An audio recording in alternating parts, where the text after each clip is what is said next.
Hello friends, welcome to my YouTube channel online learning website. दोस्तों, GK Lucent Hindi में आपका स्वागत है।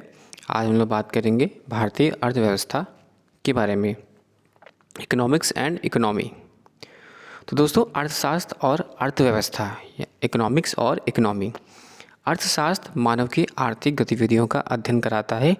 मानव द्वारा संपन्न वैसे सारी गतिविधियाँ जिनमें आर्थिक लाभ या हानि का तत्व विद्यमान हो, आर्थिक गतिविधियां कही जाती हैं।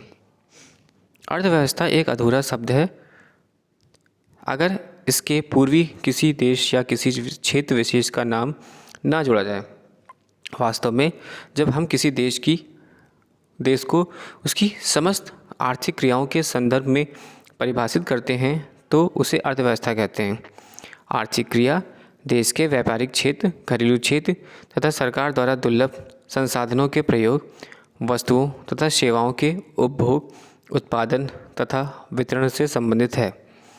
अर्थव्यवस्था की परिभाषा न्यून, मध्य तथा उच्च आय विश्व बैंक के वर्गीकरण के अनुसार प्रति व्यक्ति सकल राष्ट्रीय आय के आधार पर विश्व की अर्थव्यवस्थाओं को निम्न 4 भागों में बांटा गया है। अर्थव्यवस्था का प्रकार प्रति व्यक्ति सकल राष्ट्रीय आय। नीचे वाली आय $995 या इससे कम। नीचे मध्य आय वाली $996 से 3895। उच्च मध्य आय वाली $3896 से 12055। उच्च आय वाली $12055 या इससे अधिक। यह वर्गीकरण विश्व बैंक के वित्तीय वर्ष 1 जुलाई 30 जून के प्रारंभ में किया जाता है। उपरोक्त विवरण 1 जुलाई 2018 का है। निजी क्षेत्र और बाजार के सापेक्ष राज्य व सरकार की भूमिका के आधार पर अर्थव्यवस्थाओं का वर्गीकरण 3 श्रेणियों में किया जाता है। पहला, पूंजीवाद। इस अर्थव्यवस्था के में क्या उत्पादन करना है, कितना उत्पादन करना है और उसे किस कीमत पर बेचना है, ये सब बाजार तय करता है। इसमें सरकार की कोई आर्थिक भूमिका नहीं होती है। नोट: 1776 ईस्वी में प्रकाशित एडम स्मिथ की किताब द वेल्थ ऑफ नेशन की पूंजीवादी अर्थव्यवस्था का उद्गम का स्रोत माना जाता है। राज्य अर्थव्यवस्था। इस अर्थव्यवस्था की उत्पत्ति पूंजीवादी अर्थव्यवस्था की लोकप्रियता के विरोध स्वरूप हुआ। इसमें उत्पादन, आपूर्ति और कीमत सबका फैसला सरकार द्वारा लिया जाता है। ऐसी अर्थव्यवस्थाओं को केंद्रीकृत नियोजित अर्थव्यवस्था कहते हैं, जो गैर बाजारी अर्थव्यवस्था होती है। राज्य अर्थव्यवस्था की तो अलग अलग शैली नज़र आती है। सोवियत संघ की अर्थव्यवस्था को समाजवादी अर्थव्यवस्था कहते हैं, जबकि 1985 ईस्वी से पहले चीन की अर्थव्यवस्था को साम्यवादी अर्थव्यवस्था कहते हैं। समाजवादी अर्थव्यवस्था में उत्पादन के साधनों पर सामूहिक नियंत्रण की बात शामिल थी और अर्थव्यवस्था को चलाने में सरकार की बड़ी भूमिका थी। वहीं साम्यवादी अर्थव्यवस्था में सभी संपत्तियों पर सरकार का नियंत्रण था और श्रम संसाधन भी सरकार के अधीन थे। पहली बार राज्य अर्थव्यवस्था सिद्धांत जर्मन दार्शनिक कार्ल मार्क्स 1818 से 1883 ईस्वी ने दिया था, जो एक व्यवस्था के तौर पर पहली बार 1917 ईस्वी को बोल्शेविक क्रांति के बाद सोवियत संघ के नज़र आई और इसका आदर्श रूप चीन 1949 ईस्वी में सबके सामने आया। विश्व की 10 शीर्ष अर्थव्यवस्थाएं क्रमशः देश और नोमिनल जीडीपी 2017 ट्रिलियन डॉलर में। पहला यूएसए 1939, चीन 12.01, Japan 4.87, Germany 3.68, England 2.62, Bharat 2.61, France 2.58, Brazil 2.05, Italy 1.94 और कनाडा 1.65। मिश्रित अर्थव्यवस्था। इसमें कुछ लक्षण राज्य अर्थव्यवस्था के मौजूद होते हैं तो कुछ लक्षण पूंजीवादी अर्थव्यवस्था के, यानी सरकार एवं निजी क्षेत्र का सह अस्तित्व। द्वितीय विश्व युद्ध की समाप्ति के बाद उपनिवेशवाद के चुंगल से निकले दुनिया के कई देशों ने मिश्रित अर्थव्यवस्था को अपनाया। इनमें भारत, मलेशिया एवं इंडोनेशिया जैसे देश शामिल हैं। नोट: केन्स ने सुझाव दिया कि पूंजीवादी अर्थव्यवस्था को समाजवादी अर्थव्यवस्था की ओर कुछ कदम बढ़ाना चाहिए, जबकि प्रोफेसर लोज ने कहा कि समाजवादी अर्थव्यवस्था को पूंजीवाद अर्थव्यवस्था की और कुछ कदम बढ़ाना चाहिए। बंद अर्थव्यवस्था वह अर्थव्यवस्था है जिसमें ना तो निर्यात और ना ही आयात होता है, यानी ऐसी अर्थव्यवस्था का शेष विश्व से कोई संबंध नहीं होता है। अर्थव्यवस्था के क्षेत्र मानव के वे तमाम क्रियाकलाप जो आय सृजन में सहायक होते हैं, उन्हें आर्थिक क्रिया की संज्ञा दी गई है। आर्थिक क्रिया किसी देश के व्यापारिक क्षेत्र, घरेलू क्षेत्र तथा सरकार द्वारा दुर्लभ संसाधनों के प्रयोग, वस्तुओं तथा सेवाओं के उपभोग, उत्पादन तथा वितरण से संबंधित है। अर्थव्यवस्था की आर्थिक गतिविधियों को 3 श्रेणियों में बांटा गया है, ये जिन्हें अर्थव्यवस्था का क्षेत्र कहा जाता है। पहला, प्राथमिक क्षेत्र। अर्थव्यवस्था का यह क्षेत्र प्रत्यक्ष रूप से पर्यावरण पर निर्भर होती है। इन गतिविधियों का संबंध भूमि, जल, वनस्पति और खनिज जैसे प्राकृतिक संसाधनों से है। कृषि, पशुपालक, मत्स्य पालन, खनन और उनसे संबंधित गतिविधियों को इसके अंतर्गत रखा जाता है। इसमें संलग्न श्रम की प्रगति को रेड कॉलर जॉब के जरिए संकेतित किया जाता है। द्वितीयक क्षेत्र। अर्थव्यवस्था का वह क्षेत्र जो प्राथमिक क्षेत्र के उत्पादों को अपनी गतिविधियों में कच्चे माल की तरह उपयोग करता है, द्वितीयक क्षेत्र कहलाता है, जैसे लोहा इस्पात उद्योग, वस्त्र उद्योग, वाहन, इलेक्ट्रॉनिक्स आदि। वास्तव में इस क्षेत्र में विनिर्माण कार्य होता है, इस कारण ही इसे औद्योगिक क्षेत्र भी कहा जाता है। इसमें लगे कुशल श्रमिकों को हाइट कॉलर जॉब के अंतर्गत स्थान दिया जाता है, जबकि उत्पादन प्रक्रिया के प्रत्यक्ष रूप से संलग्न श्रमिकों को ब्लू कॉलर जॉब के अंतर्गत रखा जाता है। तृतीयक क्षेत्र। इस क्षेत्र में विभिन्न प्रकार की सेवाओं का उत्पादन किया जाता है, जैसे बीमा, बैंकिंग, चिकित्सा, शिक्षा, पर्यटन आदि। इस क्षेत्र को सेवा क्षेत्र के रूप में भी जाना जाता है। तृतीय क्षेत्र में भारतीय अर्थव्यवस्था में सकल राष्ट्रीय उत्पाद में सबसे बड़ा अधिक योगदान करता है। नोट: भारतीय अर्थव्यवस्था एक श्रम आधिक्य वाली अर्थव्यवस्था है। आर्थिक समृद्धि एवं आर्थिक विकास। आर्थिक समृद्धि। आर्थिक समृद्धि से अभिप्राय किसी समयावधि में किसी अर्थव्यवस्था में होने वाली वास्तविक आय से है। समानता: यदि सकल राष्ट्रीय उत्पाद GNP, सकल घरेलू उत्पाद GDP एवं प्रति व्यक्ति आय में वृद्धि हो रही है तो हम कहते हैं कि आर्थिक समृद्धि हो रही है। अर्थात आर्थिक समृद्धि उत्पादन की वृद्धि से संबंधित है, जिसमें कि परिमाणात्मक परिवर्तन होते हैं, जो कि श्रम, शक्ति, उपभोग, पूंजी और व्यापार की मात्रा में प्रसार के साथ होता है। किसी देश की आर्थिक समृद्धि का सर्वाधिक उपयुक्त मापदंड प्रति व्यक्ति वास्तविक आय होता है। आर्थिक विकास। आर्थिक विकास की धारणा आर्थिक समृद्धि की धारणा से अधिक व्यापक है। आर्थिक विकास सामाजिक, सांस्कृतिक, आर्थिक, गुणात्मक एवं परिमाणात्मक सभी परिवर्तनों से संबंधित है।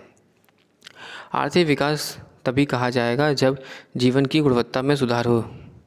आर्थिक विकास की माप में अनेक चर सम्मिलित किए जाते हैं, जैसे आर्थिक, राजनीतिक तथा सामाजिक संस्थाओं के स्वरूप में परिवर्तन, शिक्षा तथा साक्षरता दर, जीवन प्रत्याशा, पोषण का स्तर, स्वास्थ्य सेवाएं, प्रति व्यक्ति उपभोग वस्तुएं।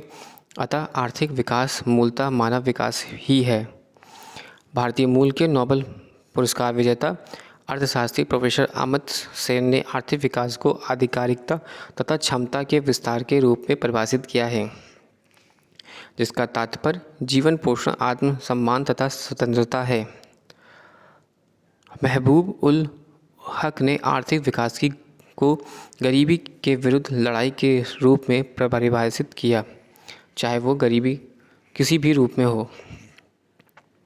आर्थिक समृद्धि केवल परिमाणात्मक परिवर्तन यानी राष्ट्रीय उत्पाद के आकार में परिवर्तन, आर्थिक चरों जिनका परिमाणात्मक माप संभव हो में परिवर्तन। आर्थिक विकास इक्वल टू परिमाणात्मक एवं गुणात्मक परिवर्तन, राष्ट्रीय उत्पाद तथा जीवन की गुणवत्ता में सुधार, आर्थिक तथा अन्य आर्थिक चरों में परिवर्तन। नोट: किसी देश की आर्थिक विकास प्राकृतिक संसाधन, पूंजी निर्माण एवं बाजार के आकार पर निर्भर करता है। आर्थिक विकास की माप विभिन्न देशों में के आर्थिक विकास की माप तथा विभिन्न देशों के आर्थिक विकास की तुलनात्मक स्थिति ज्ञात करने के लिए 5 दृष्टिकोण मिलते हैं। पहला, आधारभूत आवश्यकता प्रत्यागम। इनका प्रतिपादन विश्व बैंक ने किया।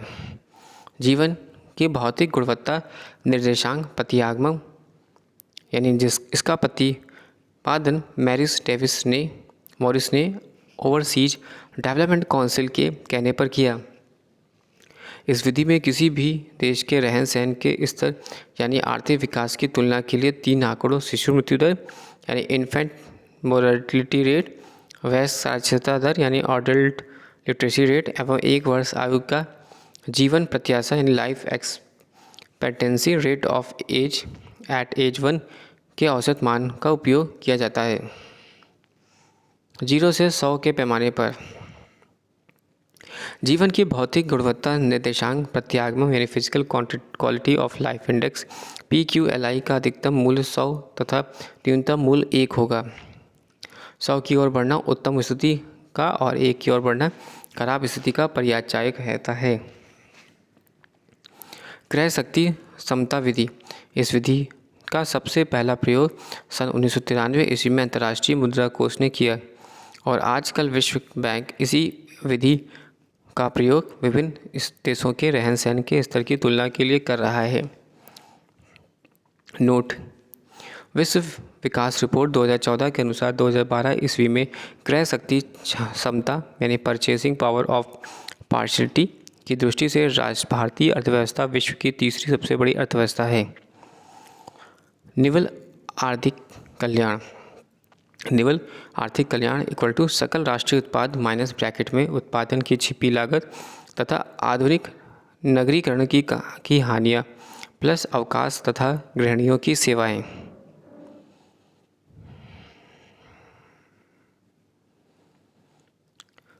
सैमुअलन का यह मत है कि निवल आर्थिक कल्याण यानी net economic welfare dash new लोगों के जीवन निर्वाह में सुधार का सही माप करेगा। इसी धारणा का प्रयोग सबसे पहले डेली तथा कॉब ने 1979 ईस्वी में किया।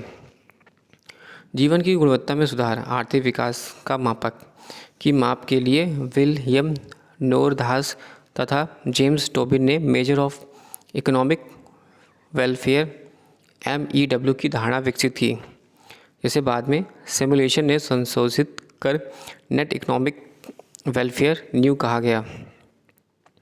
मानव विकास सूचकांक यानी HDI। इस सूचकांक का प्रतिपादन 1990 ईस्वी में यूनाइटेड नेशन डेवलपमेंट प्रोग्राम यानी UNDP से जुड़े अर्थशास्त्री महबूब उल हक तथा उनके सहयोगियों ने किया। मानव विकास सूचकांक के 3 आधारभूत आयाम हैं: ज्ञान, जन्म के समय जीवन प्रत्याशा तथा क्रय शक्ति समायोजित प्रति व्यक्ति के रूप में प्रदर्शित जीवन निर्वाह का स्तर। मानव विकास सूचकांक का उच्चतम मान 1.0 तक हो सकता है। नोट: मानव विकास सूचकांक स्वास्थ्य, शिक्षा एवं आय आदि के स्तर के आधार पर तैयार किया जाने वाला संयुक्त राष्ट्र विकास कार्यक्रम UNDP का सूचकांक है। मानव विकास रिपोर्ट 2018। मानव विकास सूचकांक के गुणात्मक मापन का प्रयास UNDP द्वारा 1990 ईस्वी में सतत रूप में जारी है, जिसे मानव विकास रिपोर्ट HDR की संज्ञा दी गई है। भारत की पहली मानव विकास रिपोर्ट अप्रैल 2002 में जारी किया गया था। राज्य स्तरीय मानव विकास रिपोर्ट जारी करने वाला प्रथम राज्य मध्य प्रदेश है। संयुक्त राष्ट्र विकास कार्यक्रम UNDP की वर्ष 2017 की मानव विकास रिपोर्ट 14 सितंबर 2018 को जारी की गई। विश्व के कुल 179 देशों के मानव विकास सूचकांक में भारत का 130वां स्थान है। वर्ष 2014 में 135वां, वर्ष 2015 में 130वां और वर्ष 2016 में 131वां स्थान था। 2017 में मानव विकास सूचकांक के 0.640 मान के साथ भारत को मध्यम मानव विकास संवर्ग में रखा गया है। भारत के पड़ोसी देश में श्रीलंका 76वां, चीन 86वां की स्थिति भारत से बेहतर है। जबकि भूटान 134वां, बांग्लादेश 136वां, नेपाल 149वां, म्यांमार 148वां, पाकिस्तान 150वां व अफगानिस्तान 168वां भारत के निमंतर यानी पीछे हैं।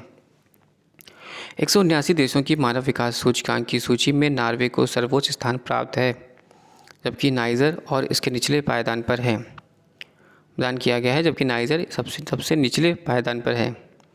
मानव विकास सूचकांक की दृष्टि से शीर्ष 5 राष्ट्र हैं नॉर्वे 0.953, स्विट्ज़रलैंड 0.944, ऑस्ट्रेलिया 0.939, आयरलैंड 0.938 और जर्मनी 0.936। मानव विकास सूचकांक की दृष्टि से निचले 5 देश हैं 150वां है बुरुंडी 0.417, 186वां है चाड 0.404, 127वां दक्षिणी सूडान 0.388, 128वां केंद्र है अफ्रीकी गणराज्य 0.367 एवं अंतिम 179वां नाइजर 0.354।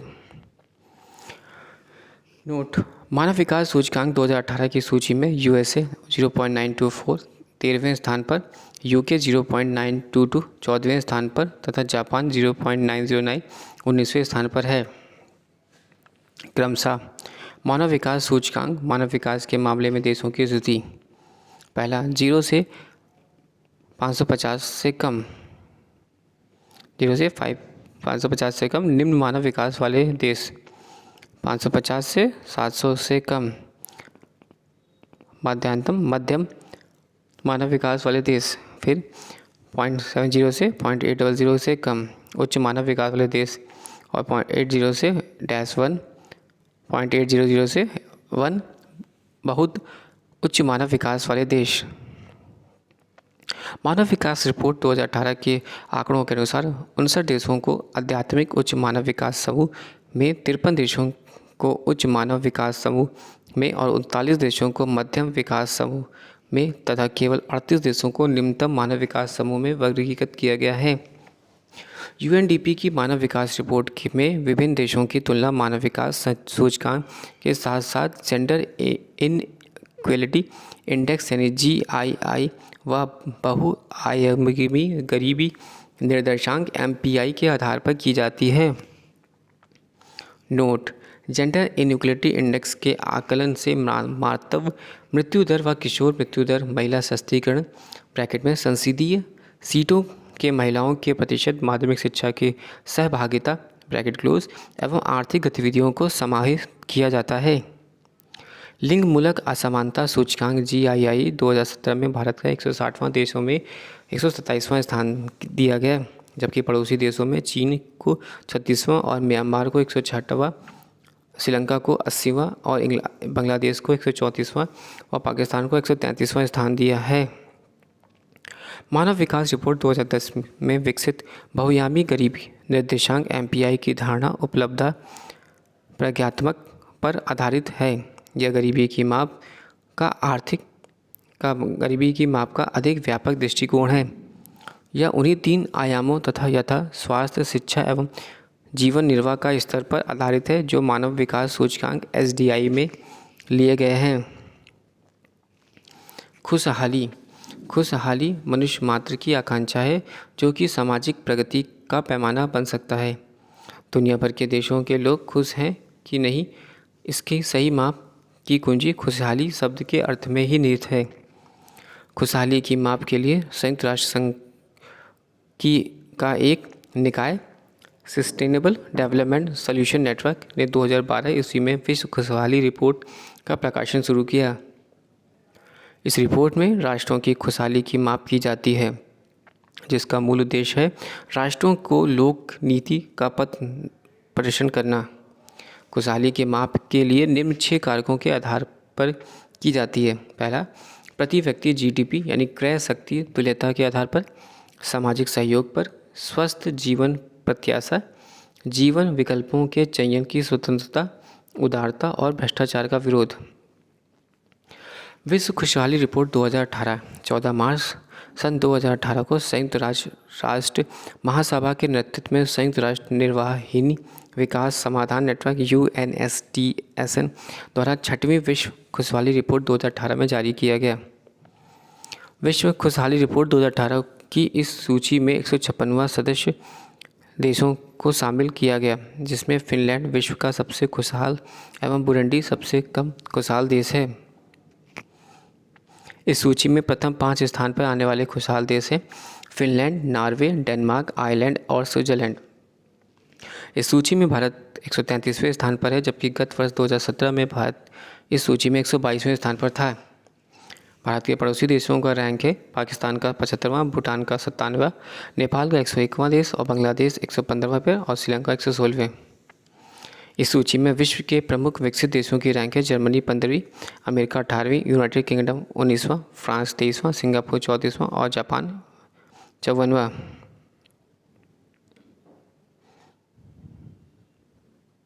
विश्व खुशहाली रिपोर्ट 2019। 20 मार्च 2019 को संयुक्त राष्ट्र महासभा के नेतृत्व में संयुक्त राष्ट्र निर्वहहीन विकास समाधान नेटवर्क यानी UNSDSN द्वारा 7वीं विश्व खुशहाली रिपोर्ट 2019 में जारी किया गया। विश्व खुशहाली रिपोर्ट 2019 को इस सूची में 156 देशों में शामिल किया गया, जिसमें फिनलैंड विश्व का सबसे खुशहाल एवं दक्षिणी सूडान सबसे कम खुशहाल देश है। इस सूची में प्रथम 5 स्थान पर आने वाले खुशहाल देश है Finland, Denmark, Norway, Iceland, Netherland. इस सूची में भारत में 140वां स्थान पर है, जबकि गत वर्ष 2018 में भारत इस सूची पर 133वें स्थान पर था। भारत के पड़ोसी देशों की रैंक है पाकिस्तान में 67वां, चीन में 93, भूटान 95, नेपाल में 100वां, बांग्लादेश 125वां और श्रीलंका 130वां। इस प्रकार भारत अपने पड़ोसी देशों से काफ़ी पीछे है। इस सूची में विश्व के प्रमुख देशों का रैंक है यूनाइटेड किंगडम का 15वां, जर्मनी का 70वां, अमेरिका का 19वां, फ्रांस का 24वां। विश्व लैंगिक अंतराल रिपोर्ट 2018। 18 दिसंबर 2018 को विश्व आंतरिक मंच यानी WEF द्वारा वैश्विक लैंगिक अंतराल रिपोर्ट जारी की गई। इस रिपोर्ट के अंतर्गत जारी वैश्विक लैंगिक अंतराल सूचकांक में 104 देशों को शामिल किया गया। यह सूचकांक 4 क्षेत्रों में लैंगिक अंतराल का परीक्षण करता है, जो निम्नलिखित हैं। पहला, आर्थिक भागीदारी और अवसर। दूसरा, शैक्षणिक उपलब्धियाँ। तीसरा, स्वास्थ्य एवं उत्तरजीविता। चौथा है राजनीतिक सशक्तिकरण। यह सूचकांक 0 से 1 के मध्य विस्तारित है। इसमें 1 का अर्थ है पूर्ण और लैंगिक समानता और 0 का अर्थ है अपूर्ण लैंगिक असमानता। विश्व लैंगिक अंतराल सूचकांक 2018 के आइसलैंड में 0.858 को शीर्ष स्थान पर और यमन को 149वें स्थान है। इस सूचकांक में शीर्ष 5 स्थान प्राप्त करने वाले देश हैं आइसलैंड 0.858, नॉर्वे 0.835, स्वीडन 0.822, फिनलैंड 0.821 और निकारागुआ 0.809।